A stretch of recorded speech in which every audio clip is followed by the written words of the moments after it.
Praise the Lord. 5-ാം സങ്കീർത്തനം. യഹോവേ, എൻ്റെ വാക്കുകൾക്ക് ചെവി തരണമേ, എൻ്റെ ധ്യാനത്തെ ശ്രദ്ധിക്കണമേ. എൻ്റെ രാജാവും എൻ്റെ ദൈവമായുള്ളവയെ, എൻ്റെ സങ്കടയാചന കേൾക്കണമേ. നിന്നോടെല്ലാം ഞാൻ പ്രാർത്ഥിക്കുന്നത്. യഹോവേ, രാവിലെ എൻ്റെ പ്രാർത്ഥന കേൾക്കണമേ. രാവിലെ ഞാൻ നിനക്കായി ഒരുക്കി കാത്തിരിക്കുന്നു. നീ ദുഷ്ടതയിൽ പ്രസാദിക്കുന്ന ദൈവമല്ല. ദുഷ്ടൻ നിന്നോടുകൂടെ പാർക്കുകയില്ല. അഹങ്കാരികൾ നിന്റെ സന്നിധിയിൽ നിൽക്കുകയില്ല. നീതികേട് പ്രവർത്തിക്കുന്നവരൊക്കെയും നീ പകയ്ക്കുന്നു. ഭോഷ്ക് പറയുന്നവരെ നീ നശിപ്പിക്കും. രക്തപാതകവും ചതിയും ഉള്ളവൻ യഹോവയ്ക്ക് അറപ്പാകുന്നു. ഞാനോ നിന്റെ കൃപയുടെ ബഹുത്വത്താൽ നിന്റെ ആലയത്തിലേക്ക് ചെന്ന് നിന്റെ വിശുദ്ധ മന്ദിരത്തിന് നേരെ നിങ്കലുള്ള ഭക്തിയോടെ ആരാധിക്കും. യഹോവേ, എൻ്റെ ശത്രുക്കൾ നിമിത്തം നിന്റെ നീതിയാൽ എന്നെ നടത്തണമേ. എൻ്റെ മുമ്പിൽ നിന്റെ വഴിയെ നിരപ്പാക്കണമേ.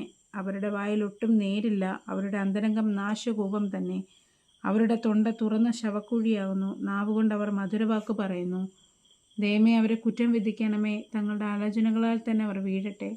അവരുടെ അതിക്രമങ്ങളുടെ ബഹുത്വം നിമിത്തം അവരെ തള്ളിക്കളയണമേ. നിന്നോടല്ലോ അവർ മത്സരിക്കുന്നത്. എന്നാൽ ഞാൻ നിന്നെ ശരണം പ്രാപിക്കുന്നവൻ എല്ലാവരും സന്തോഷിക്കും. നീ അവരെ പാലിക്കുന്നതുകൊണ്ട് അവർ എപ്പോഴും ആനന്ദിച്ചാർക്കും.